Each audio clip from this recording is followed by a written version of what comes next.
교재 3페이지 두 번째 시간에 첫 번째는 독서.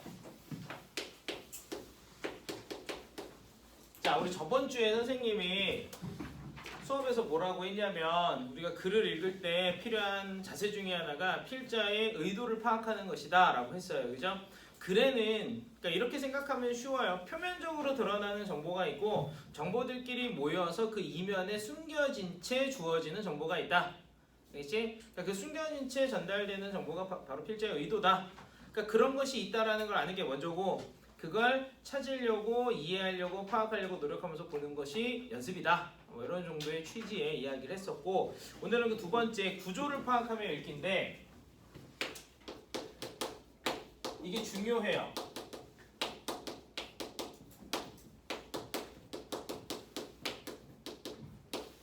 자, 저번 시간에 한 것도 그렇고 이번 시간에 하는 것도 그렇고 사실은 목적은 뭐냐면 이런 거야. 글을 좀 적극적으로 읽자. 오케이? 우리한테 비문학 독서글이 글을 읽어야 되는 동기부여는 딱 하나예요. 그냥 대학을 잘 가야 되겠다. 수능을 잘 봐야 되겠다. 혹은 꼭 수능까지 아니더라도 요새는 학교 내신들도 좀 빡세게 나오니까 학교 내신을 1학기 때 잘 보려면 글을 잘 읽을 줄 알아야 돼요. 알겠지? 그러니까 그런 목적밖에 없고 그 외에는 다 글을 읽기 어려운 그런 요소들밖에 없어요. 일단 내용이 어렵고요. 길고요. 그 다음에 우리는 글을 읽어본 경험이 부족하고요. 그죠? 그런 여러 가지 요소들을 뚫고 적극적으로 읽어야 되기 때문에 일단 기본적으로 글을 적극적으로 읽는 것이 어떤 건지를 알고 그러면 뭐가 달라지는지를 보자라는 의도예요. 알겠지? 그 두 번째가 이제 구조를 파악하는 건데 여기서 구조를 파악한다는 걸 너무 어렵게 내가 어떻게 구조까지 파악해 이렇게 생각하지는 마시고 구조라는 말은 조금 딱딱하지만 그냥 글에 나와 있는 정보들이 어떻게 연결되어 있는지 보자 정도로 생각하시면 돼요. 알겠지? 자, 밑에 박스에다가 먼저 첫 번째 뭐라고 적으시냐면 첫 번째 문장의 의미 파악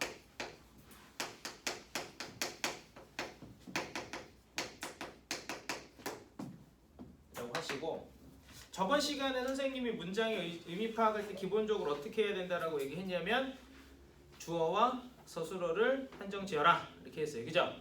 서술어는 쉽다 그랬지? 그 문장의 끝에 있어요. 그죠? 그리고 그 서술어에 뭐 예를 들어 서술어가 동작이면 동작하는 놈이 주어고 서술어가 상태면 상태 가진 놈이 주어다. 그지? 그러니까 서술어를 바탕으로 주어를 찾을 때 이렇게 얘기를 했는데 잘 봐봐. 근데 모든 문장의 중심 정보가 주어 서술어에만 주어지는 건 아니에요. 알겠지?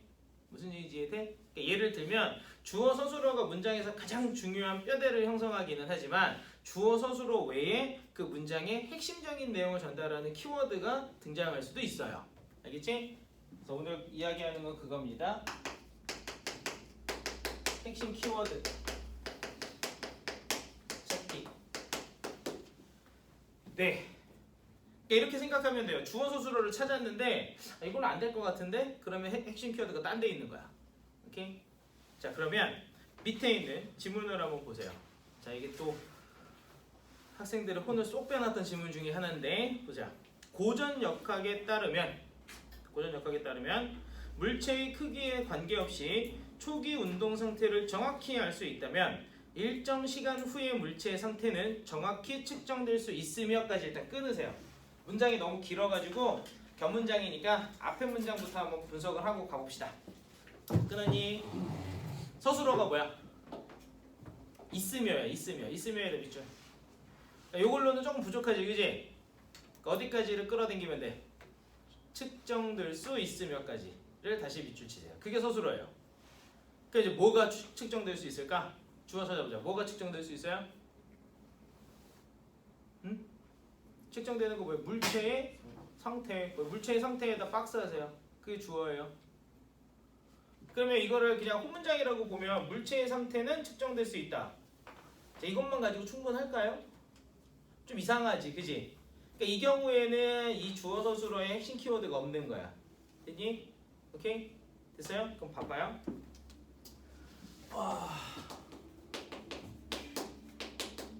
물체의 안 적어도 되고 봐봐.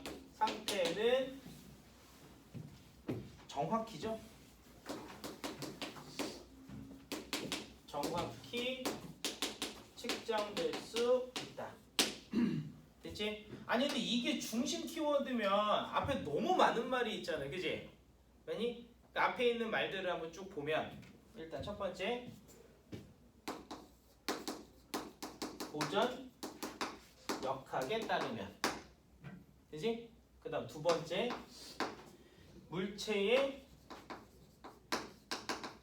크기에 관계없이, 그지? 세 번째 그 다음에 초기 운동 상태를 알 수 있다면, 네 번째 일정 시간 후, 이렇게 돼 있어. 오케이? 그럼 봐봐, 여기 뭐 그지? 문장식 맞죠? 주어 서술어는 물체의 상태는 측정될 수 있으며 정확히 측정될 수 있으며, 그지? 근데 그 앞에 고전 역학에 따르면 물체의 크기에 상관없이 초기 운동 상태를 알 수 있다면 일정 시간 후에 알 수 있다, 이렇게 돼 있지, 그지? 네 개의 정보가 있어요. 오케이? 자, 이 네 개 중에 그러면 여기서 말하는 핵심 키워드가 뭘까? 찾아보세요. 한번. 뭘 것 같지? 자, 1, 2, 3, 4 중에 선생님이 시간 5초 드릴게요. 각자 나름의 논리적인 근거를 바탕으로 1, 2, 3, 4 중에 핵심 키워드는 이거 같다. 자, 5초.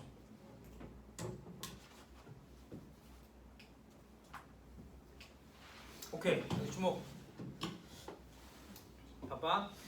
과정은 이해했어요? 여기까지? 됐지?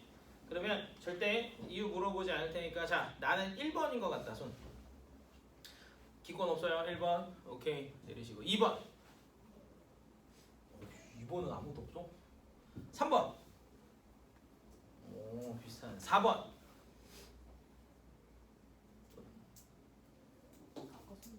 들었어. 몇 번? 1번?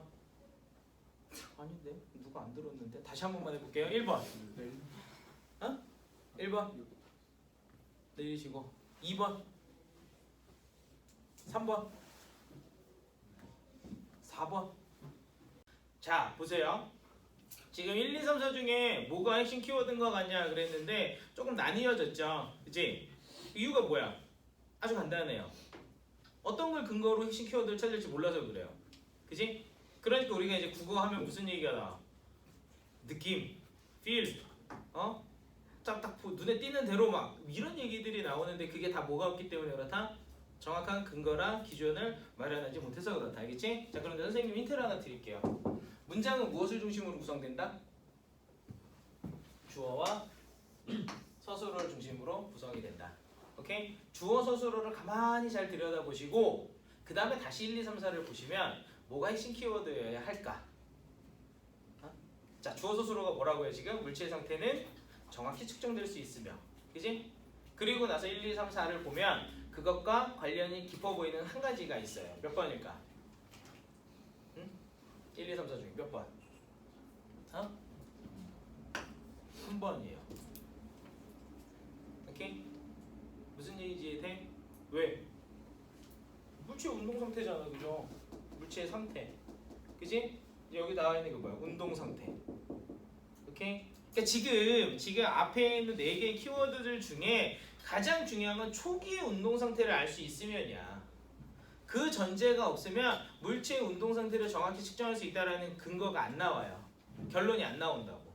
무슨 얘기인지 이해돼요? 오케이? 그럼 정리를 해봅시다. 이렇게 되네. 초기 운동 상태를 알 수 있다면 이게 가능하다라는 거야. 이게 어디에서 일어나는 거다?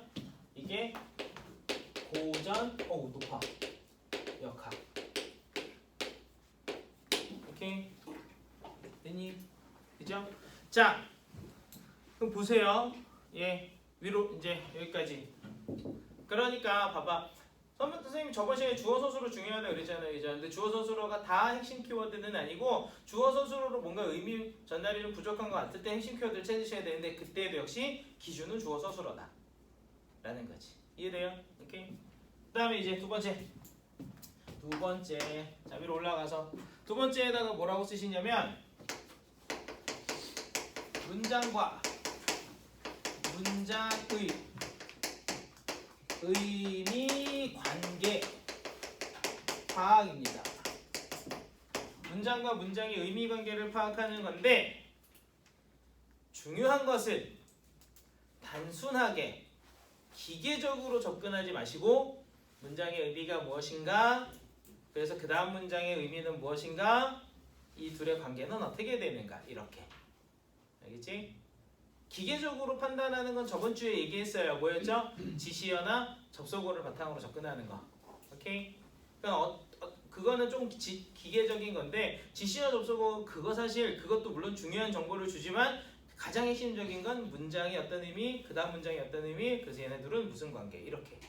자, 그럼 밑에 한번 보세요. 아까 문장이 사실 안 끝났었죠, 그죠? 뒤에 연결되는 두 번째를 한번 볼게요. 자, 배타적인 두 개의 상태가 공존할 수 없다에다 밑줄 하세요. 예. 배타적인 두 개의 상태는 뭐 할 수 없다? 공존할 수 없다. 야, 알겠지? 됐니? 네. 자, 그러면 봐봐. 이제 두 문장의 관계를 한번 봅시다. 자, 쌤 봐봐, 여기 주목. 고전 역학에 따르면요, 물체의 초기 운동 상태를 알면요, 뭐 할 수 있어요? 일정 시간 후에 물체의 상태를 정확히 측정할 수 있고요. 그 다음에 배타적인 상태는 공존할 수 없대요. 그럼 이 두 개가 무슨 관계인 것 같아? 이 두 개의 관계. 물체의 상태를 정확히 측정할 수 있다와 두 개의 배타적인 상태는 공존할 수 없다가 무슨 관계? 자, 일단 원인과 결과다. OX 아니에요. 그러면 물체의 상태를 측정할 수 있다가 일어나야 그 다음에 배타적인 상태가 공존할 수 없다는 걸 알 수 있다. 순서 OX. 그것도 아니죠, 그죠? 그럼 뭐예요 이거는? 잘 봐. 열거예요, 열거. 알겠지? 고전 역학에서 이야기하는 두 가지 상황에 대한 거야. 됐니? 초기 운동 상태를 알 수 있으면 물체의 정확한 상태를 측정할 수 있고, 또 하나 뭐 배타적인 상태는 공존 안 돼. 두 개가 열거된 거야. 무슨 말인지 이해돼요? 그러니까 두 개의 정보가 하나의 문장에 담겨 있는 거지. 그러니까 우리는 이 두 개의 문장에 담겨 있는 정보를 두 가지 다 열거의 상태로 받아들이고 접근해야 돼요. 됐니? 그지? 그 다음에 올라가서 마지막 3번. 자, 이 3번이 엄청 중요해요. 3번이 엄청 중요해서, 자, 5천만 개 같은 별표 3개만 쳐두시고 3번 뭐냐면 요약 및 구조화입니다. 재서가 적으시고 요약 및 구조화. 아까 선생님 수업 내용 얼마나 열심히 들었는지 한번 봅시다. 구조화가 뭐라 그랬게?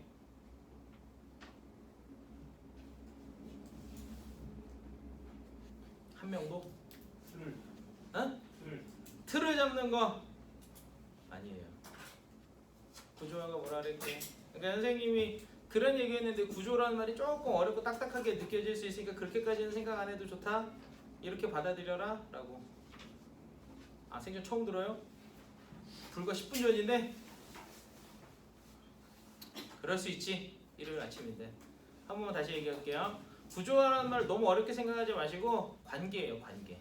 정보들이 어떻게 연결돼 있냐. 오케이? 그래서 선생님 봐봐. 우리가 이건 오해하면 안 돼. 오해하면 안 되는데 요약은 원래 줄이는 거야, 그지? 오케이? 그런데 여러분들은 요약이라는 말에 너무 내용을 줄여야겠다라고 생각하진 않으셔도 돼요. 심지어는 요약을 못해도 돼. 세부적으로 무슨 내용인지를 점검하는 게 일단 더 어떻게 보면 중요해요. 알겠지? 그러니까 굳이 뭐 하려고 노력 안 해도 된다. 막 내용을 줄이려고 안 하셔도 된다. 원래 요약은 줄이는 거지만, 오케이? 우리가 선생님이 이야기한 요약 및 구조화에서 핵심은 줄이는 게 아니다. 알겠지? 그럼 뭐냐? 일단 내용을 세부적으로 파악한 뒤에 그 내용들이 어떻게 연결되느냐.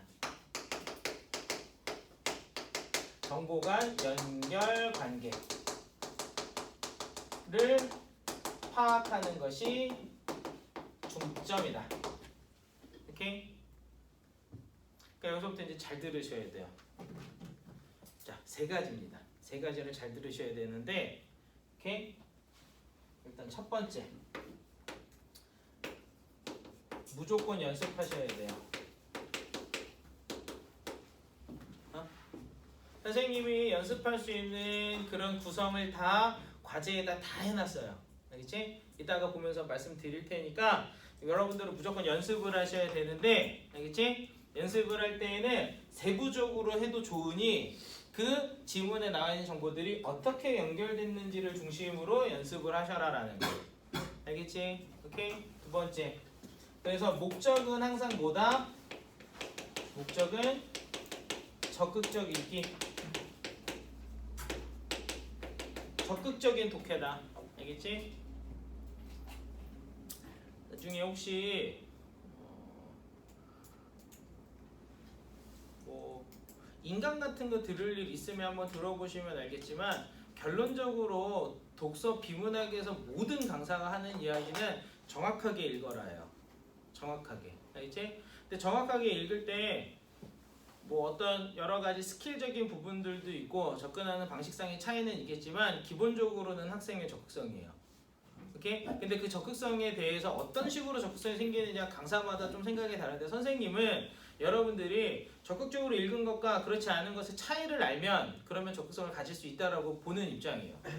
알지? 적극적으로 읽었을 때 의미가 어떻게 다르게 인지되는지를 좀 아시면 스스로 최선을 다해서 읽는 것이 어떤 건지를 알 수 있을 거다라는 거. 알겠지? 그 다음에 마지막으로 세 번째인데 이게 이제 제일 중요해. 그렇게 글을 요약하면서 또는 정보 간의 관계를 구조화시키면서 쓰면서 글을 읽으라는 건데 그럼 이제 학생들이 하는 얘기는 선생님 근데 그거를 그럼 모의고사 볼 때나 수능 볼 때도 그렇게 해야 되나요? 라고. 그렇지 않아요. 알지? 오케이? 실제 시험을 볼 때는 그걸 그렇게 쓸 시간이 없어요. 그러니까 이걸 쓰는 이유는 이걸 요약하고 구조화시키는 이유는 여러분들의 읽기 연습을 하기 위한 거지 시험에 가서도 그걸 하라는 얘기는 아니다. 물론 좀 불안하면 시험에 가서 아주 간략하게 그냥 구조만 또는 키워드들만 따져가지고 이렇게 할 수는 있지만 이 연습의 목적은 실전에서 사용하기 위한 것이 아니라 실전에서 쓸 독해력을 향상시키는 게 목적이다. 오케이? 알겠지? 그러니까 이건 뭐는 아니야? 실전용은 아니다. 알겠지? 그러니까 모의고사 가서도 이렇게 요약하면서 쓰라는 얘기는 절대 아니다. 오해하지 마라 라는 거죠. 이해돼요? 오케이?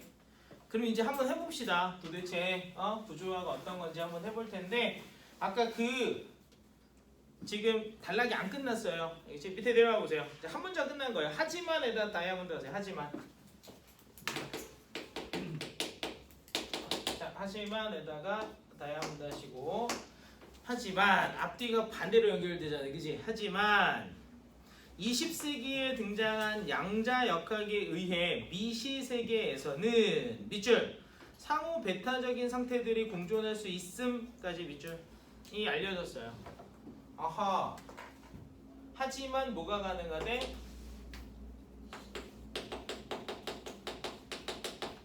배타적인 상태의 공존이 가능하다. 오케이?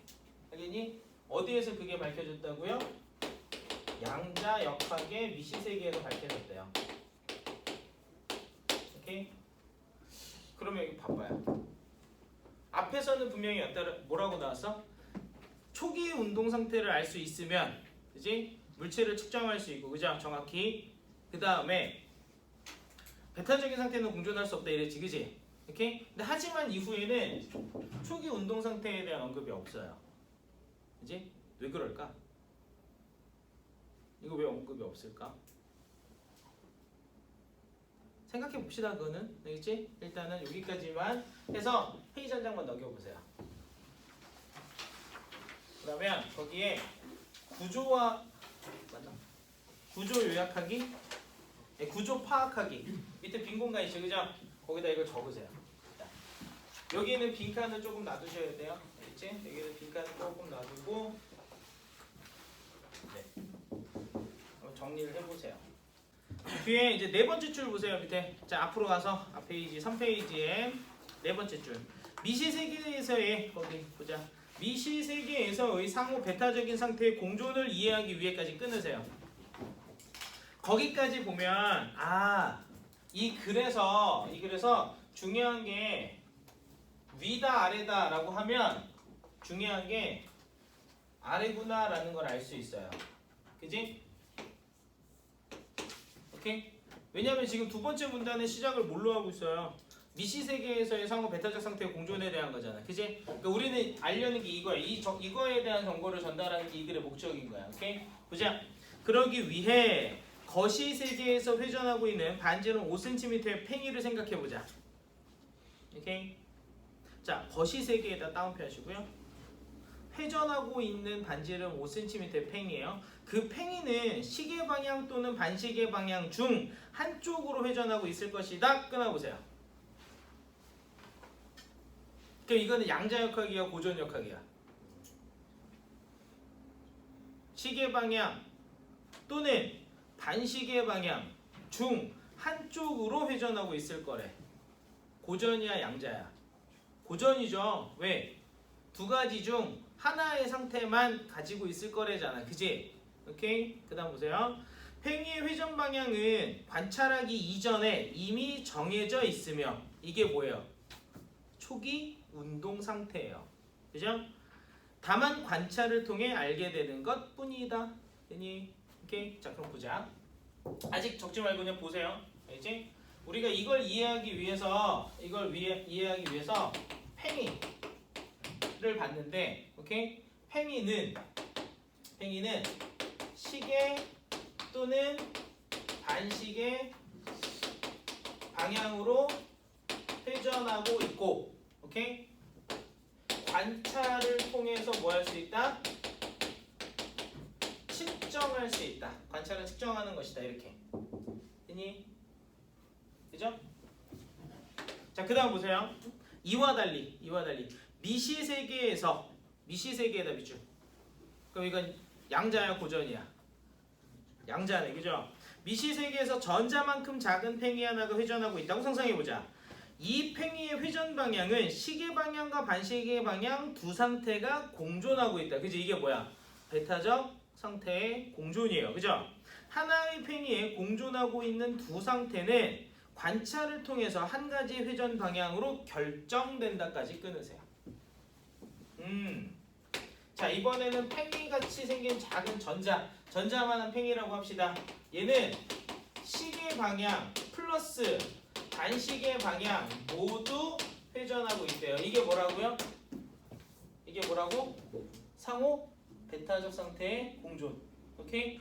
그런 상태에서 관찰을 통해 뭐 된다? 하나의 방향으로 결정이 된다. 오케이? 무슨 얘기인지 이해돼요? 다시 한번 천천히 봐보자. 봐봐. 거시세계에서의 팽이는 시계 방향 또는 반시계 방향 둘 중에 하나로 회전하고 있고, 오케이? 이미 회전하고 있어요. 회전하고 있는 상태에서 관찰을 통해 어느 방향으로 회전하는지 측정이 돼요. 오케이? 미시세계에서 전자의 크기만큼 작은 팽이가 있다고 하면 얘는 시계 방향으로 도는 것과 반시계 방향으로 도는 것 두 가지 상태를 다 갖고 있대요. 오케이? 되니? 그래서 얘는 관찰을 통해 한 가지 방향으로 결정이 된대. 되니? 자, 그러면 주목. 왜 미시세계에서 양자역학에서 미시세계의 그 상호 배타적 공존 얘기할 때 초기 운동 상태에 대한 얘기는 왜 없을까? 자, 물리적으로 한번 생각을 해봅시다. 연결관계를 따져보는 거라 그랬어요. 그죠? 오케이? 왜 초기 운동 상태에 대한 언급은 없는 걸까? 왜 없을까? 잘 생각해봐요. 앞에서 자, 그러니까 요거 잘 봐봐. 초기 운동 상태가 어느 정도 있어요. 알겠지? 그래서 그 운동 상태를 기반으로 해서 현재의 운동 상태를 알 수 있는 거예요. 오케이? 그런데 이 미시세계의 양자역학, 아주 작은 그 양자 단위로 전자 단위로 들어가게 되면 그 두 상태를 다 갖고 있어요, 이미. 그러니까 얘는 초기 운동 상태가 아무 의미가 없는 거예요. 아무 의미가 없어요. 두 가지 상태를 다 갖고 있으니까. 오케이? 그러다가 나중에 관찰을 통해 둘 중에 하나로 결정이 되는 거야. 그러니까 여기서는 언급할 이유가 없는 거예요. 오케이? 그러니까 미시 세계에서 언급을 안 하는 이유는 아주 간단해요. 의미가 없어요. 오케이? 뭐가? 초기 운동 상태가 의미가 없다고. 두 가지 상태를 다 갖고 있으니까. 초기 운동 상태가 의미가 있는 것은 둘 중에 하나의 상태인 상황에서 그 상태를 측정할 수 있는 건데 여기서는 측정할 수가 없거든. 왜? 두 가지 상태를 다 갖고 있어. 자, 이제 요 내용을 조금 이어서 알겠지? 볼게요.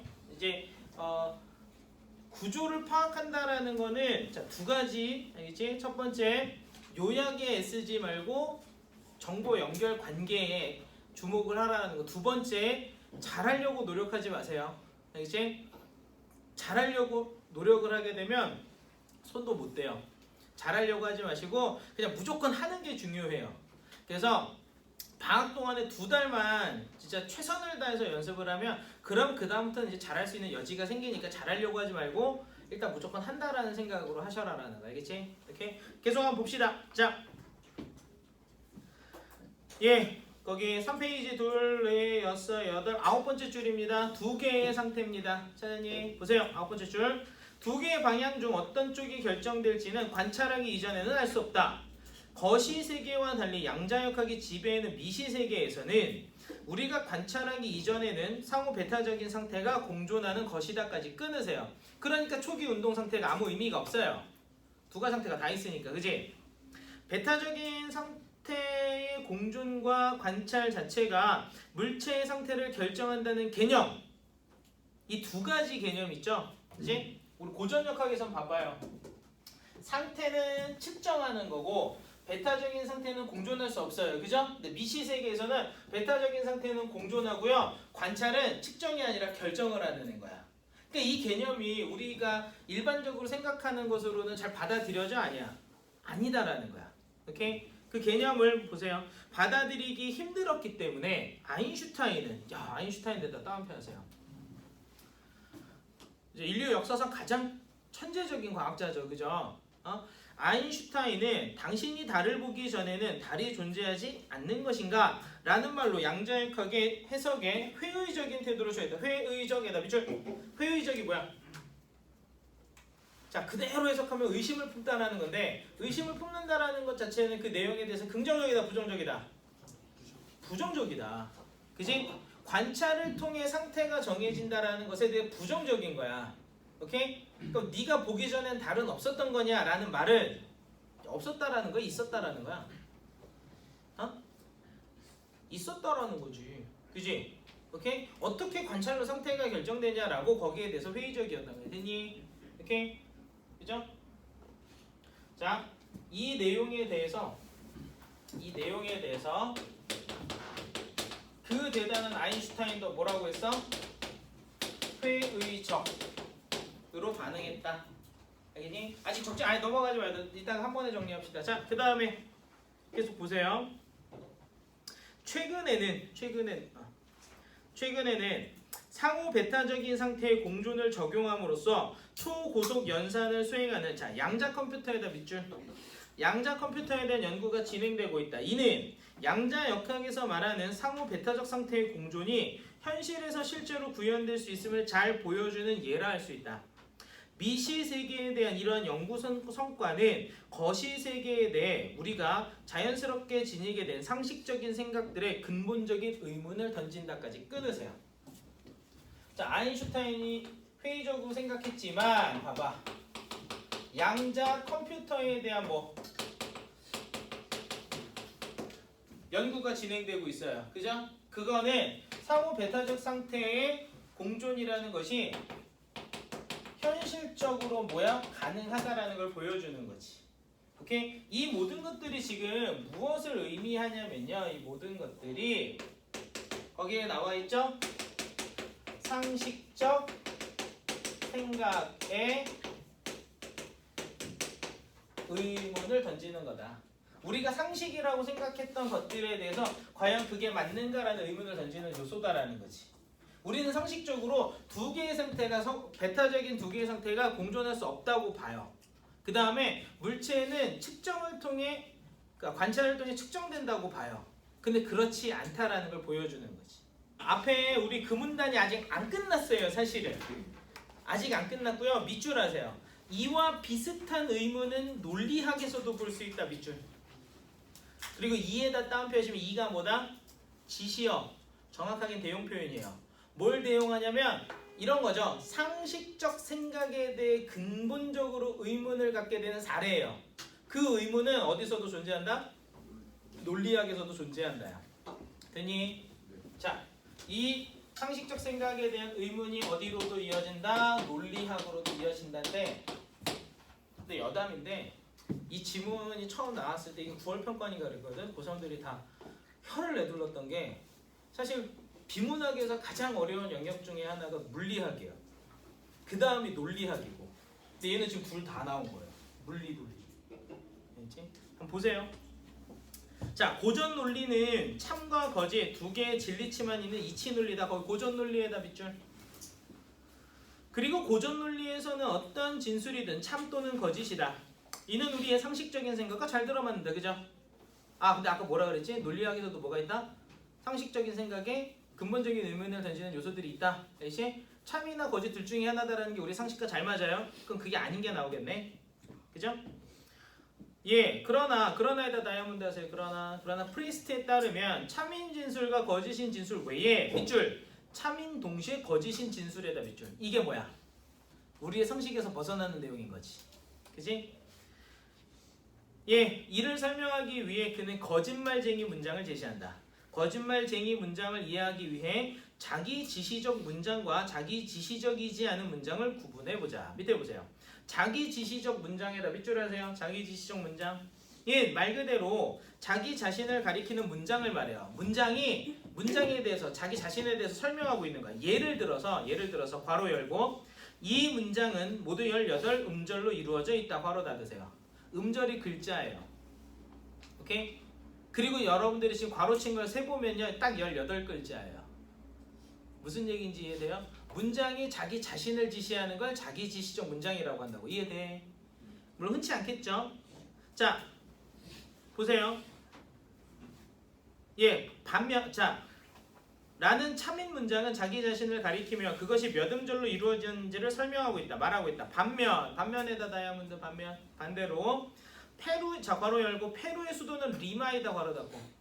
이건 자기 자신을 설명하지 않고 페루의 수도를 설명하고 있지. 그지? 이렇게 라는 참인 문장은 페루의 수도가 어디인지를 말할 뿐 자기 자신을 가리키는 문장은 아니다까지 일단 끊으세요. 아, 이게 뭐다? 자기 지시적 문장과 그렇지 않은 문장의 구분이에요. 됐니? 자, 그 다음 내려와서 자, 이 문장은 거짓이다는 거짓말. 자, 거기 이 문장은 거짓이다에다 밑줄. 이 문장은 거짓이다. 네, 거짓말쟁이 문장. 이게 거짓말쟁이 문장이거든. 오케이? 근데 이 문장은 일단 자기 지시적이에요. 자신이라는 문장 자신을 뭐하고 있어? 설명하고 있죠. 자, 이 문장이라는 표현이 문장 자체를 가리키며 그것이 거짓이라고 말하는 자기 지시적 문장이다. 그렇다면 프리스트는 왜 거짓말쟁이 문장에 참인 동시에 거짓을 부여한다고 생각할까? 이에 답하기 위해 우선 우리는 거짓말쟁이 문장이 참이라고 가정해보자. 그렇다면 거짓말쟁이 문장은 거짓이에요. 그죠? 이 문장은 거짓이다가 참일 때 그 문장은 거짓이 돼요. 그죠? 참이면서 거짓인 거지. 되니? 왜냐하면 거짓말쟁이 문장은 자기 자신을 가리키며 그것이 거짓이라고 말하는 문장이기 때문이다. 반면에다 다이아몬드. 거짓말쟁이 문장이 거짓이라고 가정해보자. 이 문장은 거짓이다가 거짓이면 그건 참이 돼요 또. 그잖아. 오케이? 그렇다면 거짓말쟁이 문장은 참이다. 왜냐하면 그것이 바로 그 문장을 말하는 바이기 때문이다. 프리스트에 따르면 어떤 경우에도 거짓말쟁이 문장은 참인 동시에 거짓인 문장이다. 그죠? 되니? 따라서 그는 거짓말쟁이 문장에 참인 동시에 거짓을 부여해야 한다고 본다.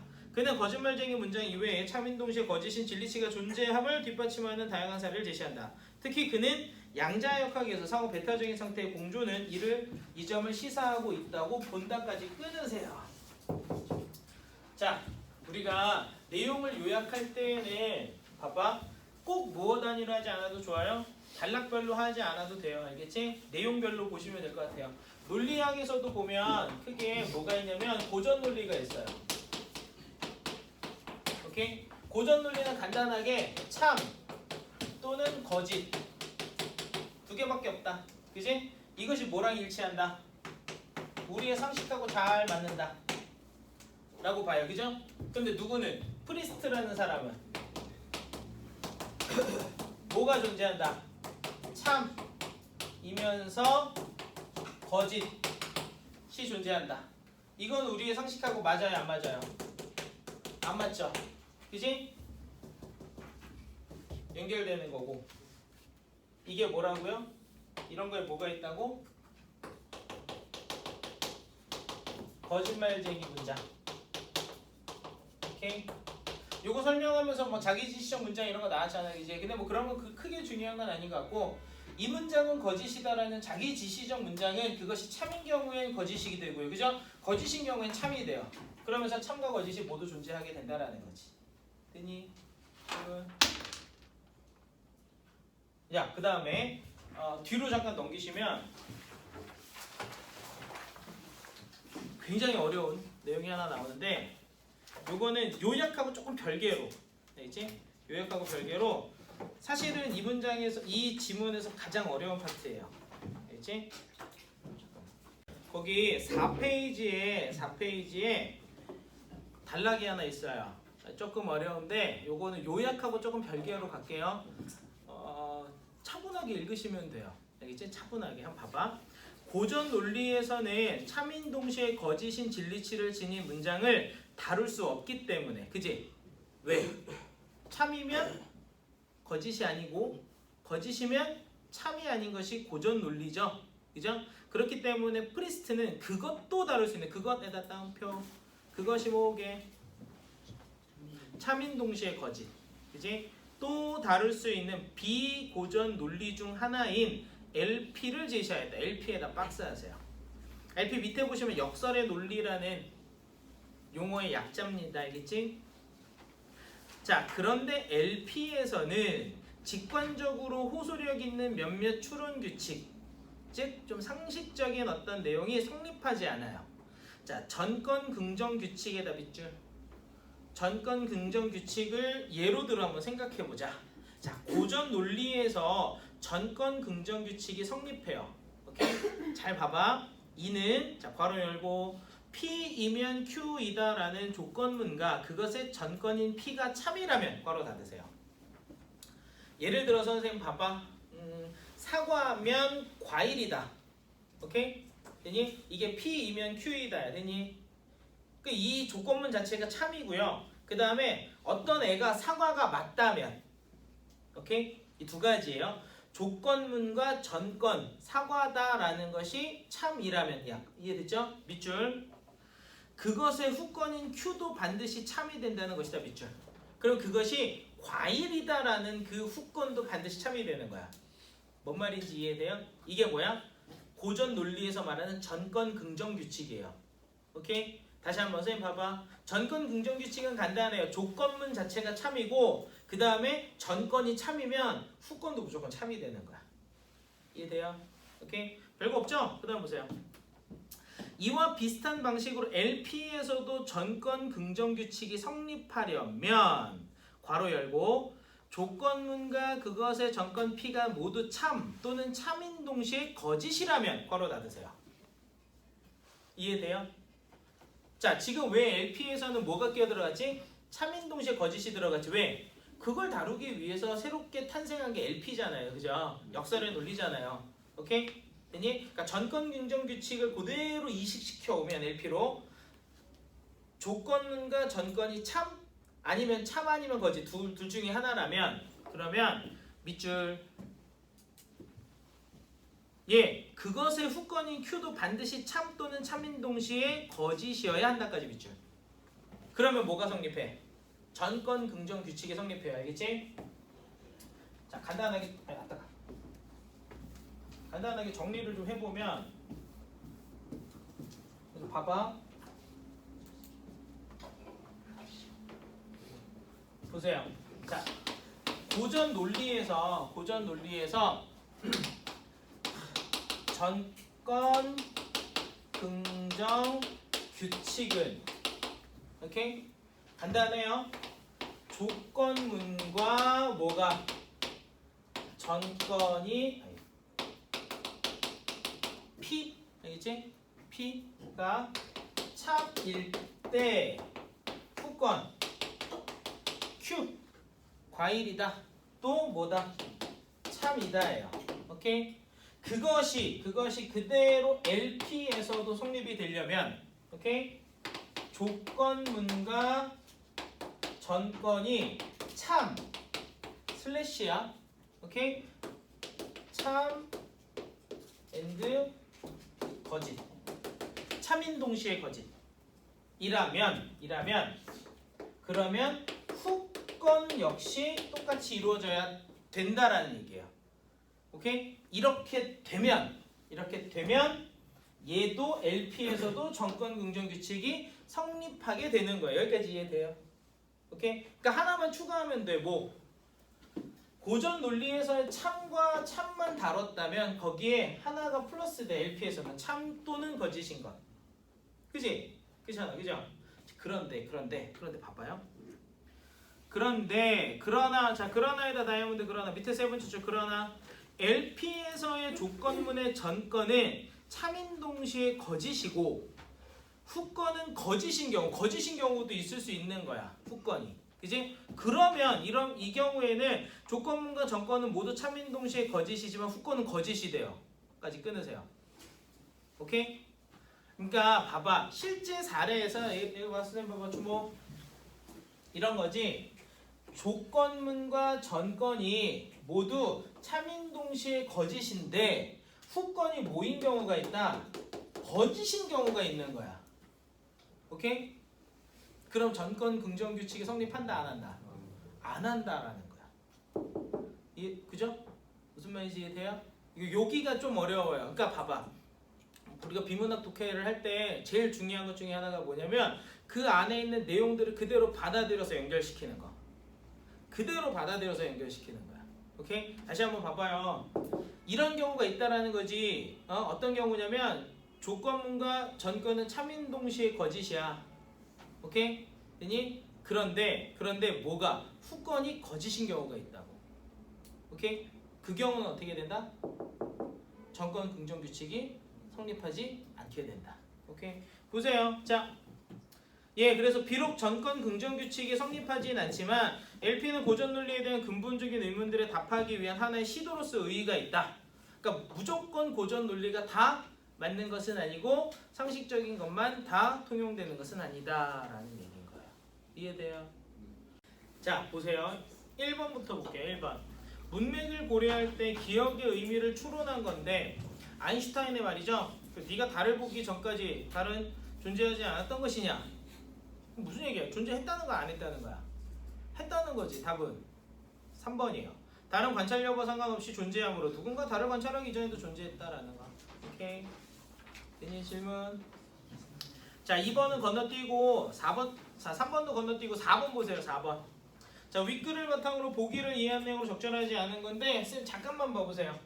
보기의 내용을 정리하면 A는 사람인데 이 사람은 고전 논리를 받아들이는 사람이고 B 역시 사람인데 이 사람은 고전 논리뿐만 아니라 LP와 프리스트의 입장까지 다 받아들인 사람이에요. 알겠지? 그 다음에 기억 니은과 디귿 리을은 현상인데, 오케이? 기억 니은은 전자 2에 대한 거니까 뭐 해야 돼? 미시 세계에서 일어나는 양자역학적 상태를 말하는 거고요. 디귿 리을은 팽이잖아요.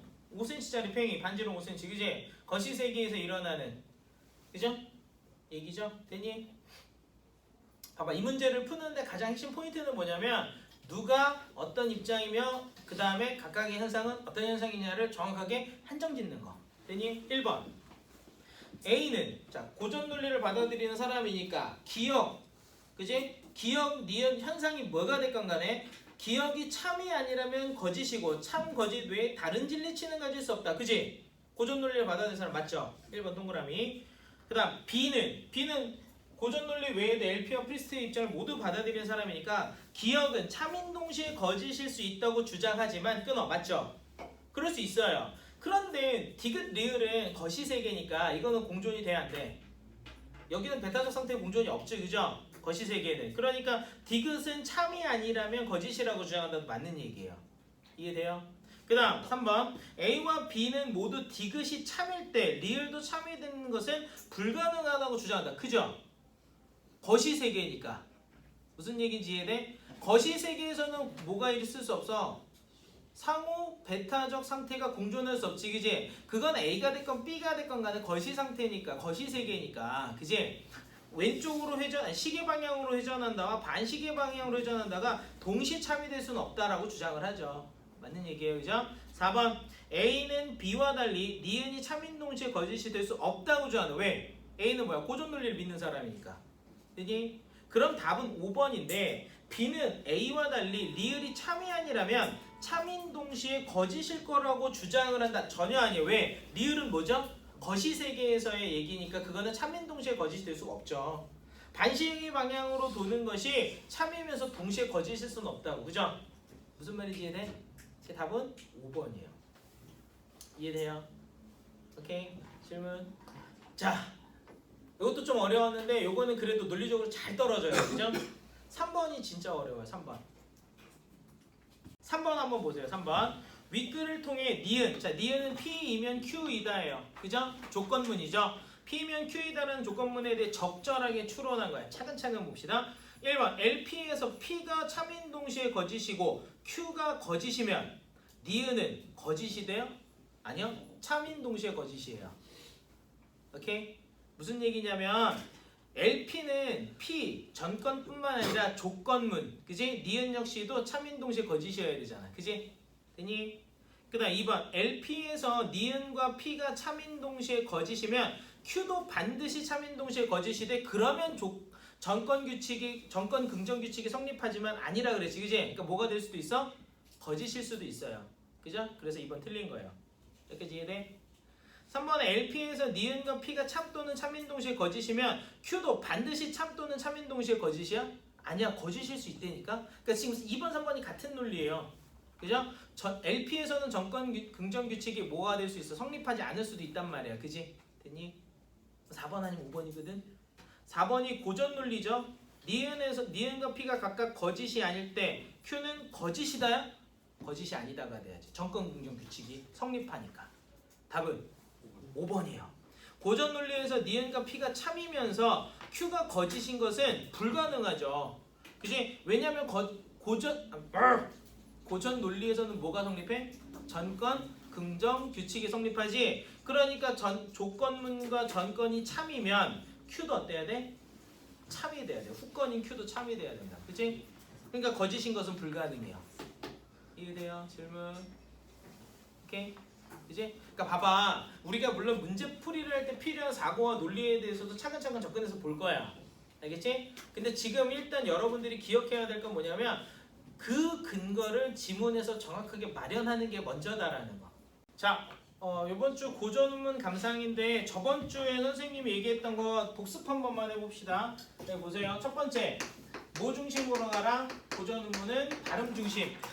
예전에 고전문은 표기가 체계화되어 있지 않아서 발음을 적었습니다. 알겠지? 그러니까 여러분들도 발음을 중심으로 접근하셔라 그랬고, 두 번째는 뭐가 중요하다? 문맥이 중요하다. 전체적으로 어떤 흐름에 따라서 전개됐는지가 중요하다. 기억나죠? 세 번째는 뭐가 중요하다? 경험. 주요 어휘나 주요 작품들은 좀 알고 계시는 게 좋다. 알겠지? 그래서 일단은 뭐 나오기 전에 수능 특강 나오기 전까지는 기출 지문들을 보고 수능 특강이 나오면 수능 특강의 작품들을 보자 라고 얘기를 했었어요. 기억나죠? 네. 그럼 오늘 이제 이 경험을 바탕으로 감상하는 첫 번째 동동 보세요. 자, 동동은요 제목 옆에다가 자 뭐라고 쓰시냐면 제목 옆에다가 자 얘는 일단 고려가요예요. 들어봤죠? 고려가요. 그치? 노래였고요. 평민들이 지어서 입에서 입으로 전해지다가 조선 초에 한글이 만들어지며 궁중의 주도로 기록문학으로 전환된 장르가 고려가요고, 이 동동은 그 중에서도 월령체예요. 월령체가 뭐냐면 월별로 진행되는 1월, 2월, 3월, 4월 이렇게. 알겠지? 워낙에 유명한 작품이다 보니까 이 작품은 조금 해석이 까다롭게 평가원 기출로 나온 적이 있습니다. 알겠지? 그럼 같이 볼게요. 보세요. 덕을 덕에다 동그라미 하세요. 덕. 덕이 뭐냐면 예전에 양반이나 임금이 반드시 갖춰야 할 인격적 요소였어요. 덕. 쉽게 말하면 윤리예요. 윤리 또는 더 편하게 말하면 도덕 이런 거. 알겠지? 그러니까 근데 그것이 양반으로 임금으로서 갖춰야 할 그런 윤리 도덕. 그걸 덕이라 해요. 인격적 요소. 덕을한 자 곰배예에다 밑줄 하시고요. 곰배예는 앞자네요. 앞잔. 곰이 앞이 앞. 배가 잔배자고. 곰. 그래서 왜 혹시 아는 사람이 있을지 모르겠는데 지금도 배의 앞부분을 뭐라고 하냐면 고물이라고 그래요. 고물 앞쪽. 알겠지? 곰배에 받잡고 복을한 복에다 또 동그라미 하세요. 복은 뭔지 알지? 우리가 왜 건강하게 사는 거, 또 뭐 부유하게 사는 거, 가난하지 않은 거 이런 것들 다 복이잖아요. 그죠? 복을한 림배에 받잡고 림배에다 밑줄 림배 뒷잔이요. 뒷잔에 받잡고 그러니까 이런 거지. 이게 지금 뭐냐면 일종의 제사 같은 거야. 기원의식. 알겠지? 그러니까 술잔을 따라가지고 제게 덕을 주시고 복도 주시고 뭐 이렇게 기원하는 거야. 알겠지? 자, 덕이여 복이라 호날은 하는 것을 자 밑줄 나사라 오소이다에다 밑줄 나사라 오소이다 적지 않으셔도 돼요. 자 봐봐. 그냥 그대로 해석을 하면 드리러 오십시오인데 여기서 드리러 오다라는 게 뭐냐 기원을 하다 이런 뜻이야. 오케이? 그래서 밑줄 친 데다가 뭐라고 쓰시냐면 송축 기원이라고. 송축은 축복을 내리다 뭐 이런 뜻인데 덕복 이런 것들을 뭐 했으면 좋겠다? 가졌으면 좋겠다 라고 기원하고 축복하는 거야. 그러니까 이거는 전체 내용하고 안 맞고요. 아까 선생님이 고려가요가 어떤 과정을 겪었다 그랬지? 입에서 입으로 전해지다가 궁중의 주도로 기록문학으로 전환됐다 그랬죠? 그때 궁중으로 들어가면서 편입되면서 추가된 것 같아요. 이제 임금님 들려드리려고. 그러니까 이거는 중요하지 않고 밑에부터 중요합니다. 정월에다 박스 하세요. 정월이 언제일까? 정월 1월이에요. 1월. 알겠지? 거기다 1월. 정월은 1월이고요. 정월 날인물은 자 날인물은에다가 동그라미 하세요. 날인물이 뭐냐면 냇물이에요. 정월 냇물은 감탄사고요. 어저녹저 하는데 어저녹저에다 밑줄. 어저녹저는 얼고 녹고 하는 거예요. 얼고 녹고 하는데 얼기도 하고 녹기도 해요. 선생님 1월이면 엄청 추운데 녹을 수 있나요? 쌤 봐봐. 원래 고전에서 나오는 월은요 다 음력이에요. 음력 1월이면 양력으로는 언제일까? 2월이에요. 그렇지. 그러니까 2월이면 추운 날도 있지만 또 따뜻한 날도 있어요. 그러니까 얼기도 하고 녹기도 해요. 그죠? 하는데 누릿 가운데 나온 누릿은 누리 많이 들어보지 않니? 누리?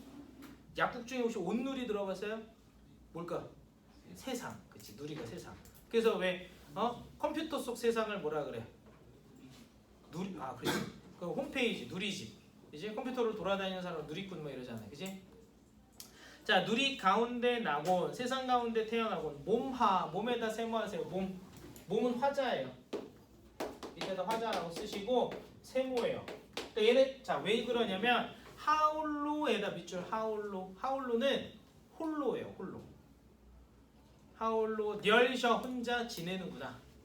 오케이? 혼자 지내는구나. 그러니까 봐봐. 냇물은 좋을 때도 있고 나쁠 때도 있는데 나는 계속 혼자 지내는 거야. 둘이 무슨 관계? 대조. 오케이? 됐니? 무슨 말인지 이해돼요?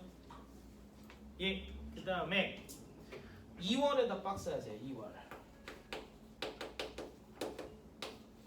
박스 하시고 자 2월은 밑에 보름에 이렇게 있는데 보름에다 밑줄 2월 보름에가 보름인데 2월 그러니까 음력 2월 15일이에요. 2월 15일이 뭐냐면 밑에다가 적으세요. 연등절이라고 해서 우리는 지금은 지키는 스시 풍속인데 고려시대 때는 불교 국가였죠. 그래서 음력 2월 15일 날 그 불교에서 연등이라고 해가지고 연꽃 모양의 등이 있어요. 거기다 불 켜가지고 기원하는, 알겠지? 그런 날이 연등절이에요. 알겠지? 자, 2월 보름에 아으 감탄사 높이현 높이켠 등불 다오라. 등불에다 동그라미 하세요. 등불. 자, 등불은 높이 켜놨어요. 그지? 그러니까 올려봐야, 우러러봐야 돼요. 그죠? 그 다음 뭐 해야 돼? 어때? 밝아요. 그지? 그래서 밑에다 뭐라고 쓰시냐면 이 등불이 누구냐면 님이에요. 님. 님의 모습이 우러러 볼 만큼 밝고 높다 이런 뜻이야. 이렇게 높고 밝다. 높이 켠 등불 같구나. 다호라가 답구나, 같구나 이런 거 알겠지? 등불 답구나. 만인 비취실 온 사람을 비출 드지셨다 모습이구나. 오케이? 되니? 그 다음에 마지막으로 3월에다 박스 하시고 3월.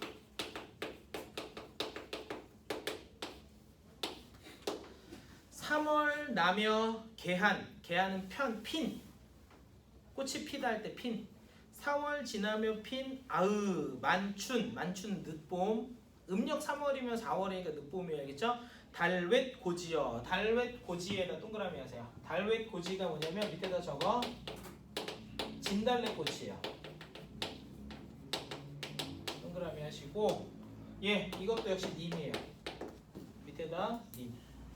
진달래꽃은 님을 의미하는데 어떤 모습이냐면 남의 부러울 짓을, 남이 부러워할 모습을 디녀 나셨다. 오케이? 그러니까 뭐냐? 외향적으로 잘생겼다, 꽃 같다, 그지? 그런 얘기예요. 알겠니? 외모. 그런데 지금 각 연의 밑에 보면 뭐가 있어? 아으 동동다리라고 있지, 그지? 아으 동동다리에다 밑줄. 이게 뭐예요? 후렴구, 그지? 뭐 특별한 의미는 없고 뭐 의성어 같은 것들이죠. 되니? 질문. 자, 6페이지 그 밑에 사설시 좀 보자. 이거 제목은 아닌 거 알지? 자, 갈래는 시조고요. 자, 얘는 평시조랑 뭐가 다르지? 사설시조는? 산문화. 길어요. 알겠지? 평시조는 정확하게 딱 격식을 지키는데 사설시조는 길어요. 산문화되어 있다. 오케이? 예. 보자. 네, 보세요. 청천에 떠서 울고 가는 외기러기에다 박스. 날지 말고 내 말 들어. 내 말 들어에다 밑줄. 자, 화자는 자, 외기러기한테 내 말 좀 들어주려면 나랑 하지 말고 내 말 좀 들어보려면 이렇게 얘기하고 있어. 그지? 네. 오케이? 그러니까 이거를 마치 뭐처럼. 그렇지, 그게 뭐예요? 오케이, 의나. 자, 그 내 말 좀 들어라. 한양성 내에 잠깐 들러 부디 내 말 잊지 말고 외외텨는 외쳐예요. 외쳐 또는 소리쳐 불러 이르기를. 괄호 열고 월황원 개워갈제. 월황원 괄호는 닫지 말고요. 월황혼에다 밑줄. 월황혼은 지는 달이에요. 지는 달. 그러니까 달이 진다고요. 지는 달. 달이 지면 무슨 일이 일어날까? 아침이 와요. 그렇죠. 밤새도록이야. 그러니까 월황혼 개워갈제는 점점 달이 지고 있을 때, 즉 아침이 되어갈 때 정막 공규에다 밑줄. 자, 공규는 두 가지인데 뭐냐면 일단 규가 여성을 뜻해요.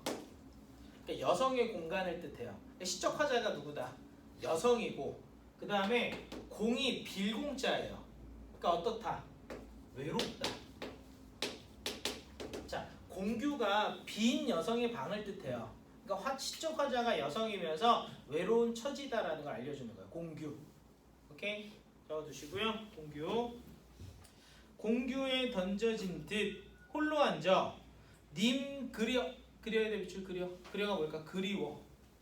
님 그려. 밑줄하시 그리워. 님 그리워 차마 못살래라 하고 까지 괄호 닫으세요. 이 괄호 친 게 다 뭐야? 써보자. 전하고 싶은 말. 외기러기를 통해 전하고 싶은 말. 누구에게?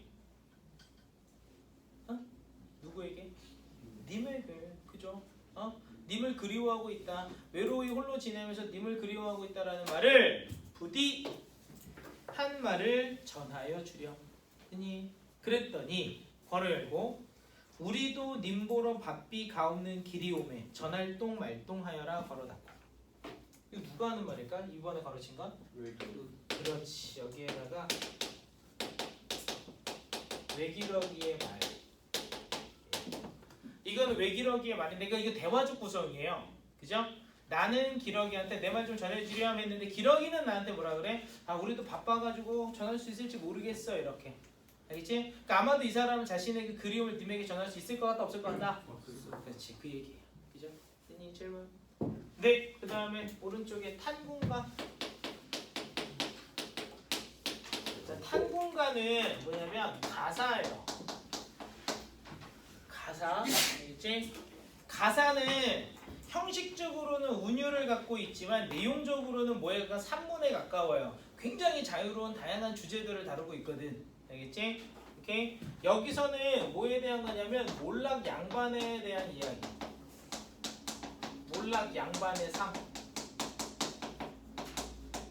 얘가 나와요. 알겠지? 제목이 탄궁가잖아. 탄이 한탄하다고요. 궁이 가난하다라는 뜻이에요. 알겠지? 그러니까 가난을 한탄하는 노래입니다. 봅시다. 하늘이 만드심을 일정 고루하련마는 에다 밑줄. 무슨 말인지 모르면 일단 넘어가시라고. 알겠지? 우리는 문맥을 보는 게 목적이지 하나하나 자세하게 해석하는 게 목적이 아니에요. 알겠죠?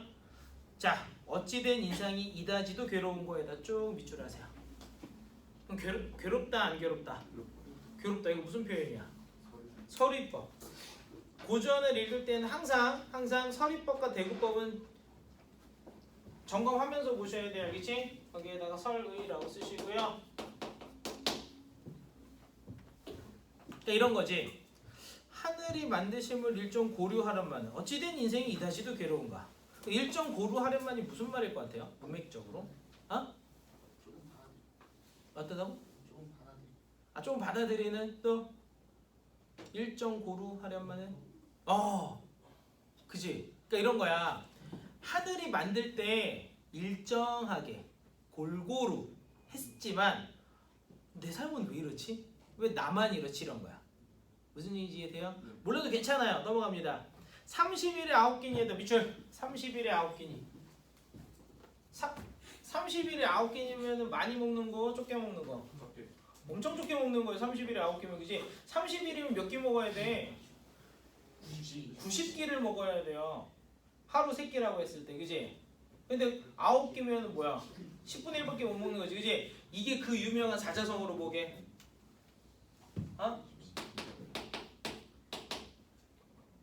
설상가상.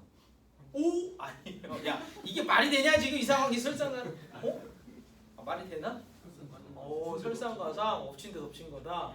이야, 아니에요. 실사구생. 야, 많이 나오네. 근데 그건 이제 실학적인. 그것도 연관이 아예 없는 건 아니다. 열흘 동안 30일 동안 9끼를 먹었다. 몰라주죠? 39식. 3잔 맞았어요. 그리고 9식도 맞았어.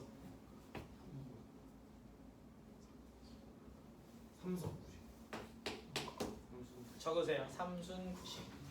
물론 저기 수능에는 안 나오는데 그래도 기본적인 한자성을 알아두셔야 되니까 삼순구식. 순자가 열흘을 뜻해요. 오케이? 그래서 왜 우리 월에 1일부터 10일까지를 뭐라 그래? 초순 이러잖아. 그지? 11일부터 20일까지를 중순, 21일부터 30일까지는 하순 이렇게. 초순, 중순, 하순 할 때 순자가 열흘을 뜻하는 열흘 순자예요. 이렇게 30일, 3열흘 동안 30일 동안 9식 9끼 먹었다. 삼순 9식. 뭘 말하는 거죠? 가난하다는 뜻이에요. 되니? 네.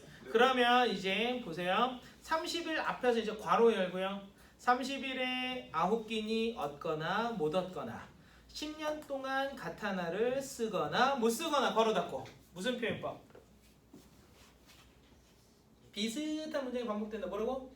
그렇지. 대꾸. 설의랑 대꾸는 읽으면서 확인을 하셔야 돼요. 알겠지? 딱 보이잖아요. 그죠? 이렇게. 가난하다는 얘기입니다. 안표는요 그냥 표주박의 물인데요. 자, 소박한 삶을 상징해요. 안표가 자주 빈들 나같이 비었으며 안표에서 괄호 열고 원헌 가난한 사람인데 원헌이 가난인들 나같이 극심할까 괄호 닫고 이것도 대꾸네. 그지? 봄날이 따뜻하여 뻐꾸기가 보채건을 뻐꾸기가 뭘 보채냐? 농사. 알겠지? 보채건을 동편 이웃 쟁기였고 서편 이웃 홈이었고 집안에 들어가 씨앗을 마련하니 올벼씨 한 말은 반 넘게 쥐가 먹었고 씨앗도 반밖에 없는 거예요. 뿌릴 수 있는. 기장피 조팥 그냥 곡식들이죠. 선어대 부처건을 축구 줄인 식구 굶주린 식구 이리하여 어이할리 어이살리 살 수 있다 없다? 없어요. 그 무슨 얘기냐면요. 농사지을 씨 자체가 조금밖에 없는 거예요. 그지? 예, 이방 아이들아 아무쪼록 힘을 써라. 죽, 운물, 상전 먹고 건더기 건져 종을 주니 그나마도 상전은 그냥 물만 마시고 건더기는 종을 준다. 왜? 농사 지으라고요. 그러니까 그 와중에 종도 있어. 양반은 양반이야. 가난해서 그렇지. 그지? 예, 종을 주니 눈 위에 바늘 젓고 코로는 휘파람 분다. 힘들지만 안 그런 척한다. 올벼는 한 발 뜯고 조팥은 다 묵히니 농사 잘 안 돼요. 쌀이 피 발행이는 발행이 잡초입니다. 나기도 싫지 않던가. 와 진짜 잡초 나는 게 싫지도 않던가. 많이 난다 적게 난다. 엄청 많이 난다 잡초가. 나는 게 싫지도 않던가. 그지? 쟤는 와 생겨나는 게 싫지도 않을까? 왜 저렇게 많이 생기지? 뭐 이런 거야. 알겠지? 환곡장리. 자, 환곡장리가 뭐냐면 환곡은 쌀 빌리는 곡식을 빌리는 거고요. 장리는 그 이자예요. 무엇으로 장만하며 부역세금. 양반이니까 뭐 해야 돼? 부역도 해야 돼. 노동도 해야 되고 세금도 바쳐야 돼. 무엇으로 어찌하여 차려낼고 이리저리 생각해도 견딜 수가 전혀 없다. 장초의 무지. 장초의 무지는 풀은 아무 생각 없다 이런 건데 지금식으로 좀 표현하면 그런 거 있잖아. 왜 개팔자가 상팔자다 이런 거. 그지? 부러워한들 어찌하리. 시절이 풍년인들 다른 사람들 아내가 배부르면 자긴 상관없다. 겨울이 덥다 한들 몸을 어이가리고 또 얇은 옷으로 어떻게 살까? 대틀복도 쓸데없이 빈벽에 남겨두고 소씨로 또 버려두니 붉은 빛이 다졌다. 왜 붉은 빛이 됐을까? 그렇지. 또 안 써서 녹슨 거예요. 그죠? 세시상망 명일 기제. 기제에다 밑줄 기제. 기제는 어떤 시기 때마다 지내는 제사를 뜻해요. 제사라고 쓰시고요. 옛날에는 제사가 중요해 안 중요해? 엄청 중요하죠. 그지? 그런데 그 기제는 무엇으로 제사하며 원근 친척 손님들은 어이하여 접대할고 이 얼굴 지녀이셔 어려운 일 하고 많다까지 끊으세요. 여기까지. 뭐야? 지금 다 무슨 얘기하고 있어요? 그렇지. 뭐에 대한? 가난에 대한. 그렇지. 가난에 대한 신세 한탄이지. 그지? 거기다 가난에 대한 한탄이라고 쓰시고요. 됐니? 그래서 이 사람이 생각해낸 게 이거예요. 이 원수 가난 귀신. 가난 귀신에다 세모. 그러니까 자기한테 뭐가 붙었다? 가난 귀신이 붙은 거야. 그지? 가난 귀신 어이하여 여의련요. 여의련요에다 밑줄. 중요한 건데 여의다가 이별하다야. 옛날에는. 이 가난 귀신과 어떻게 이별할 수 있을까? 여의련요에다 밑줄. 이별할 것인가? 어떻게 이별할 것인가? 오케이? 어떻게 이별할 것인가? 여의련요. 보자. 술에 음식을 갖추고 이름 불러 전송하며 길한날 좋은 때 사방으로 가라. 가난 귀신아 나를 좀 떠나주렴 하니 웅얼웅얼 불평하며 화를 내어 이른 말이 괄호 열고 어려서 지금까지 희로애락을 너와 함께하며 죽거나 살거나 여일 줄이 없었거늘 어디가 네 말 듣고 가라 하여 이르느뇨까지 괄호 닫아서. 이거 누가 한 말일까? 귀신. 그렇지. 가난 귀신의 말이에요. 그러니까 이것도 대화적 구성이야. 그러니까 가난 귀신한테 날 좀 제발 떠나주렴 그랬더니 야 어렸을 때부터 너랑 나랑 그렇게 완전 절친인데 왜 나보고 떠나라는 거니? 하고 섭섭해할 거다. 이건 상상이죠. 근데 이제 대화적 구성이에요. 우는 듯 꾸짖는 듯 온가지로 협박하는 돌이켜 생각하니 네 말도 다 옳다. 네 말이 누구야? 가난 귀신. 무정한 세상 다 나를 버렸는데 그래도 가난 귀신만 혼자 신의 믿음이 있어서 나를 안 잊어버리거든. 위협으로 회피하며 잔꾀로 이별하겠느냐. 하늘 만든 이내 가는 설만들 어이하리. 밑줄! 빈천도 내 분순이 서러워해 무엇하리. 이게 지금 뭐야? 체념이야. 체념, 콤마, 수용. 포기하고 받아들이는 거야. 별 수 있느냐 이런 거지. 체념, 콤마, 수용. 질문. 네. 고전 논문 감상 이렇게 보고요. 자, 우리가 저번 주에 했던 의문은요. 의문은 소리의 최소 단위예요. 그러니까 그 자체는 뜻이 있다 없다? 없어요. 자, 우리 언어는 소리와 의미의 결합이에요. 그죠? 오케이? 의미만 있다고 절대 의사소통이 되지 않아요. 그걸 표현해주는 소리나 또는 문자 같은 매개체가 필요해요. 그죠? 오케이? 그래서 그 가장 기본적인 단위인 소리의 기본 단위 의문을 했던 거고 오늘 형태소는 의미의 최소 단위예요. 알겠지? 오케이? 밑에 보세요. 자, 형태소의 정의 보세요. 형태소가 뭐냐면 형태소 의미를 가진 것으로는 더 이상 분석할 수 없는 밑줄 최소의 의미 단위. 최소 의미 단위다. 그래. 우리 저번 주에 했던 의문이 최소의 소리 단위라면 형태소는 최소의 의미 단위다. 그러니까 형태소는 반드시 뭐가 있어야 돼? 의미가 있어야 돼. 그런데 그게 두 개면 돼, 안 돼? 안 돼. 딱 하나여야 돼. 무슨 말인지 이해돼요? 됐어요? 그럼 봐봐. 여기 주목. 봄은 스프링이다 했을 땐 뜻이 하나야 두 개야? 하나죠. 그러니까 이건 뭐야? 형태소야. 근데 봄을 보다의 명사요. 그지? 왜? 그 볼빨간 사춘기 노래 중에 있는데 나만 봄이란 노래가 있어요. 나만 봄이란 노래가 있어요. 그 봄이 그렇게 두 가지로 쓰인 거야. 스프링하고 보다의 명사형. 근데 보다의 명사형이면 뜻이 하나일까 두 개일까? 그때 뜻이 두 개예요. 오케이? 보다라는 뜻과 명사입니다라는 뜻 두 가지인 거야. 아, 뜻에는 선생님 봐봐. 실질적으로 어떤 대상이나 행위나 상태를 나타내는 그런 뜻도 있고 봄 할 때 미음처럼 어떤 문법적인 기능을 하는 뜻도 있다라는 거. 무슨 얘기인지 이해돼요? 오케이? 보다의 명사형일 때 뜻이 몇 개라고? 두 개라고. 형태소도 몇 개라고? 두 개라고. 그지? 그러니까 이렇게 하나의 글자도 뭐가 될 수 있다고? 하나의 자음도 형태소가 될 수 있다고. 됐니? 자, 조금 빨리 얘기했는데 정리를 해보면 자, 주목. 형태소는 최소의 의미 단위예요. 알겠죠? 의미 형태가 두 가지가 있는 거예요. 알겠지? 어떤 대상이나 동작이나 상태 같은 그런 실질적인 의미도 있고 명사입니다를 알려주는 문법적인 기능을 하는 의미도 있고. 오케이? 이해돼요? 그래서 자음 하나도 뭐가 될 수 있다? 형태소가 될 수 있다. 됐니? 질문? 네, 그러면 밑에 분류 한번 봅시다. 자, 분류는 반드시 뭐가 있어야 되죠? 기준이 있어야 되죠. 그죠? 그래서 기준의 첫 번째가 자립성입니다. 자, 그런데 주목, 여기서 자립성은 조금 이율배반적인 게 여기서 자립성, 의미의 자립성이 아니라 어떤 다른 글자와의 결합과 관련된 자립성을 말해요. 알겠지? 의미 단위인데도 불구하고. 그래서 먼저 첫 번째는 뭐냐면 자립 형태소입니다. 거기 적어보자. 자립 형태소. 자립 형태소 적어보시고요. 앞말에 다른 형태소가 직접 연결되지 않아도 문장에서 혼자 쓰일 수 있는 형태소인데 밑줄 뭐뭐 있냐면 체언. 체언은 우리가 나중에 할 거예요. 명사, 대명사, 수사 같은 애들 알겠지? 그 다음에 수식어. 그 다음에 독립어. 이런 애들이 혼자서 쓸 수 있는 애고요. 그 중에 특히 어디에다가 수식어에다가 동그라미 별표. 수식어에 뭐가 있냐면 관형사, 부사 등이 있는데 왜 얘네들이 동그라미 별표냐면 자, 봐봐. 원래 관형사는 명사를 꾸며주고요. 부사는 동사형용사를 꾸며줘요. 자, 이게 무슨 얘기냐면 관형사, 부사는 의미적으로는 의존적이에요. 의미로는. 오케이? 그러니까 예를 들어서 옷, 명사죠? 새 옷. 할 때 새가 관형사야. 오케이? 먹다, 동사죠? 빨리 먹다, 빨리가 부사야. 새나 빨리는 뒤에 있는 옷이나 먹다가 없이는 못 쓰여요. 새, 빨리 이렇게 안 돼요. 그죠? 새 옷, 빨리 먹다 이렇게 되니? 그런데 새 앞뒤에 뭐 글자 붙어요? 안 붙죠? 빨리 앞뒤에 글자 뭐 붙어요? 안 붙죠? 그러니까 걔네들은 뭐야? 자립 형태소인 거야.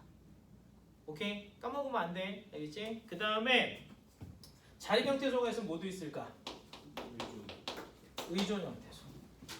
오케이? 의존 형태소는요. 앞이나 뒤에 적어도 하나의 형태소가 결합이 돼야 돼. 연결되어야 문장에서 쓰일 수 있는 형태소인데 밑줄 용언의 어간, 어미, 조사, 접사. 그래서 어간, 어미, 조사, 접사. 오케이. 자, 여기서 중요한 게 어간이야. 오케이. 어간은 자 옆에 빈 공간에다 쓰셔야 돼.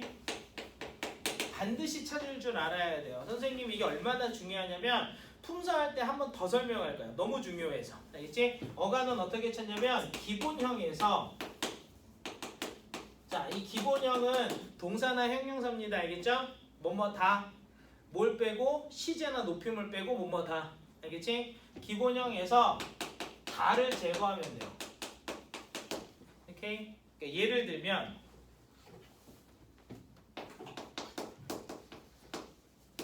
나는 그를 도와 일을 완수했다 할 때 도와의 어간은 뭘까?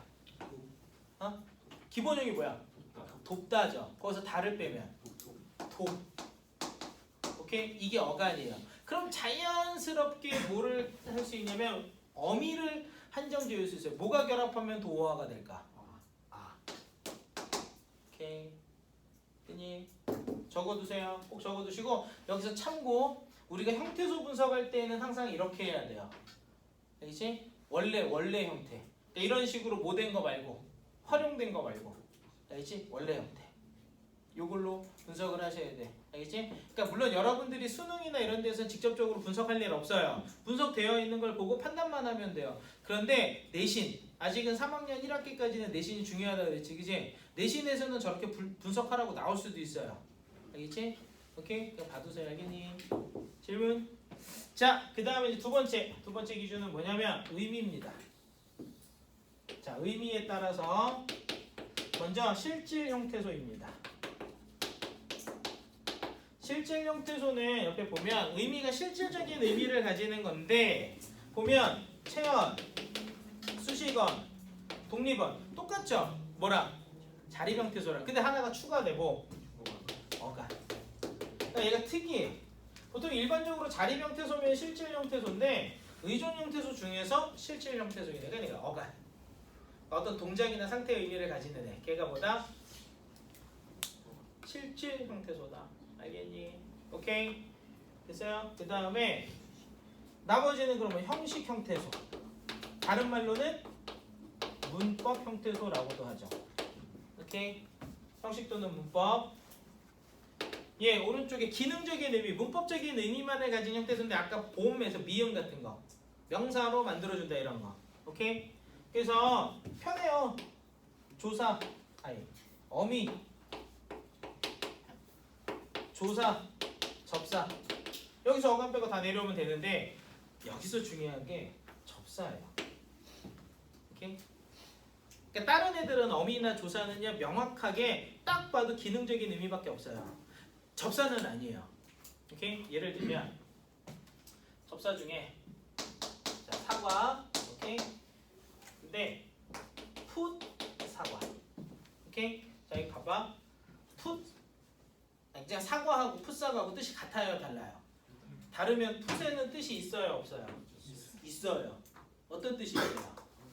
덜리고. 그지? 뜻이 있지. 근데 이게 왜 기능이야? 이게 의미상 왜 형식이야? 분명히 덜리근이라는 상태를 나타내잖아. 그지? 여기서 혼란이 와요. 그러니까 그 혼란을 해결하기 위해서는 잘 들어. 접사는 그 접사 자체가 가지고 있는 의무 때문이 아니에요. 접사가 원래 태생적으로 뭐냐면 단어보다 작은 애야. 오케이? 접사는 단어보다 작은 애. 그러니까 단어에 포함이 안 돼요. 그래서 접사는 품사 안에 존재 안 해요. 왜냐면 접사 자체로는 단어가 안 돼요. 접사는 다른 애랑 결합해서 어떤 단어를 형성하는 일종의 뭐다? 부품 같은 애야. 오케이? 무슨 말인지 이해돼? 그러니까 그것이 무슨 뜻을 갖든 간에 물론 접사 중에 명확하게 기능적 역할을 하는 접사들도 있어요. 아까 보험할 때 미음 그거 명사형 접사예요. 명사 파생 접사예요. 그거. 오케이? 알겠니? 먹이다의 이 사동전미사 이런 거 그런 것들은 기능적인 의미를 해. 근데 대다수의 접사는요 이런 식으로 의미를 가져요. 오케이? 다만 다시 한번 접사가 뭐기 때문에 단어를 구성하는 부품 역할을 하기 때문에 큰 틀에서는 뭘로 본다? 기능적, 형식적인 역할을 한다라고 본다라는 거야. 형식적인 의미를 갖는다라고 보는 거야. 이해돼? 네. 글쎄 질문. 오케이. 그러면 이제 형태소에 대한 건 전반적으로 이제 설명을 다 했고, 형태소는요 이런 거 백날 들어봐야 큰 의미 없어요. 뭐 해야 되냐면 연습해야 돼요. 알겠지? 분류 연습. 밑에 보면 세 문장 있죠, 그죠? 자, 세 문장이 각각 형태소가 몇 개인지 지금 각자 여러분들이 슬래시 해가면서 한번 세보세요. 그래서 1번, 2번, 3번이 몇 개인지 옆에다가 숫자 써보세요. 시작! 보세요. 자, 이거 어떻게 분석하냐면 하늘, 을, 그지? 우러러는 어떻게 할까? 기본형이 뭘까? 우러러? 우러르다. 우러르다. 그러니까 어간이 우러르. 그 다음 뭐가 뭐? 어가 온 거야. 오케이. 그 다음에 한 점이라 그랬죠? 부끄러움은 어떻게 될까? 부끄러 플러스 니. 그지? 업기를. 그래서 하나, 둘, 셋, 넷, 다섯, 여섯, 일곱, 여덟, 아홉, 열, 열하나. 오케이. 그 다음에 끝날 때까지 봐봐. 끝. 날은 나눌 수 있어 없어? 나 플러스 리을. 그치? 나다. 나다라는 단어가 있잖아. 그치? 나다의 어간 나. 오케이? 리을. 때까지. 끝. 나는 또 어떻게 해요? 나 리을. 것이 아니다. 그래서 하나, 둘, 셋, 넷, 다섯, 여섯, 일곱, 여덟, 아홉, 열, 열하나, 열둘. 오케이. 됐어요? 세 번째, 실패란. 란이 보조사야. 넘어지는. 넘다의 어간 넘에 연결음이 지다의 어간 지. 오케이? 그 다음에 관형사형 정성음이 는. 그래서 어간어미예요. 그니 것이 아니라. 오케이. 그니 넘어진. 지다의 니은. 오케이. 채로 머무는 것이다. 그래서 하나, 둘, 셋, 넷, 다섯, 여섯, 일곱, 여덟, 아홉, 열, 열하나, 열둘, 열셋, 열넷, 열다, 열여, 열일곱, 열여덟, 열아홉, 스물, 스물하나. 2단은 봐봐. 것은 의존명사죠. 오케이? 뒤에 이다가 뭐야? 서술격 조사. 근데 서술격 조사는요 다시 이다, 이고, 이며, 이니 등으로. 서술격 조사가 조사 중에 특이하게 뭐가 활용이 돼요. 그러니까 얘는 뭐야? 어미. 그래서 이는 되게 독특한 형태의 어간이 돼요. 알겠니? 해서 21개. 오! 뭐지? 왜 내가? 네. 질문 또? 질문 됐어요? 자 이제 그러면 1번 봐봐. 1번에서 자리명태소 몇 개일까? 1번에서 자리명태소 몇 개? 응? 일단 하늘 자리비어 의존이야. 자리. 을 의존 조사죠. 우러르 의존. 어가 넘이니까 그지? 한 자리. 점 자리. 오케이? 한은 수사고요. 그죠? 한 1. 점은 명사죠. 부끄럼 어간 어미. 그지? 어간 기 접사 를 조사 다 의존. 오케이. 됐죠? 네. 그지? 그 다음에 2번에서 그러면 실질 몇 개일까? 실질 몇 개? 끝. 나 어간이 들어가야지 실질이면. 그지? 때까지는 조사니까 안 돼요. 끝, 나, 것. 오케이? 아니까지 7개. 오케이? 이해돼요? 질문?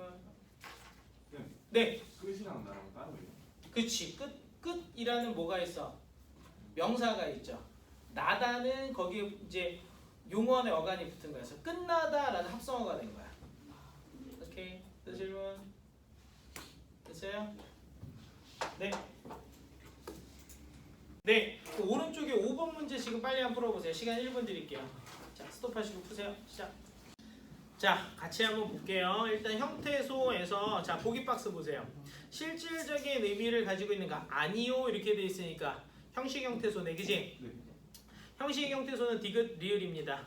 디귿의 는과 아니 디귿의 애와 애는 조사, 리을의 는은 어미. 알겠지? 그러니까 답은 3번 아니면 4번이에요. 오케이? 네. 자, 혼자 쓰일 수 있는가? 아니요 했어요. 그러니까 B에는 뭐가 들어가야 돼? 의존 형태소가 들어가야지, 그지? 니은은 확실해요. 니은의 이은 어간이니까, 맞지? 그러면 기억이 들어가냐 안 들어가냐? 기억에 어느 앞뒤로 뭐 결합된 거 있어 없어? 어느는 계절을 꾸며주는 관형사지. 그럼 이건 의존이야 아니야? 아니죠. 들어가면 안 돼요. 오케이? 그럼 3번이야 4번이야? 4번이 답이죠. 질문. 이제 선생님 수업 시간에 아까 얘기했잖아요. 수식어에서 관형사, 부사 뭐다 자리 빈 거 조심해라, 그지? 자, 질문. 자, 다음 주 뒤에 넘기시면 10페이지에 주요 어휘가 있습니다. 여기 보세요. 주요 어휘가 있는데 봐봐. 이 주요 어휘는 편집이 어떻게 되어 있냐면 이렇게 살짝 접으면 접어도 되고요. 아니면 뭐 딴 거 하나로 이렇게 봐봐. 가리면 일관되게 한 번에 싹 다 가려져요. 이렇게 어휘가 보이지, 그지? 오케이? 됐니? 네. 그러니까 어휘의 뜻을 다음 주에 테스트에 어휘가 들어가는데 뜻을 주고 그 뜻에 맞는 단어를 찾는 거. 오케이? 근데 이거를 선생님 봐봐. 잘 읽어서 외우신 다음에 뒤로 넘어가서 과제를 풀면 훨씬 편해요. 왜냐면 과제에서 여러분들이 많이 질문하는 어휘들만 뽑은 거예요. 오케이? 네. 그 다음에 과제를 넘겨보시면 여기 지금 밑에 뭐가 있네? 칸이 구조 파악하기. 오늘 연습한 거 있죠? 여기다 하셔야 돼요. 오케이? 적으면서 하세요. 그런데 자, 주의사항. 첫 번째, 잘하려고 하지 마라. 알겠지? 못해도 괜찮다. 두 번째, 뭐 정보 간의 연결만 따져서 여기다 적어보자. 알겠지? 너무 간단하게 하시면 안 돼요. 좀 세부적으로 하라 그랬어요. 이제 그래서 지문은 대신 이번 주에는 하나예요. 요거 하나 하시고 그 다음에 고조논문 지문 하나. 오케이? 됐니? 네. 그게 1일차예요. 그 다음에 이제 문법 문제가 한두 개 정도 형태소 분석이 들어가요. 1일차씩. 오케이? 그래서 쭉 그렇게 매일매일 하시면 요번 주는 5일차까지밖에 없어요. 저번 주는 6일차까지였지, 그지?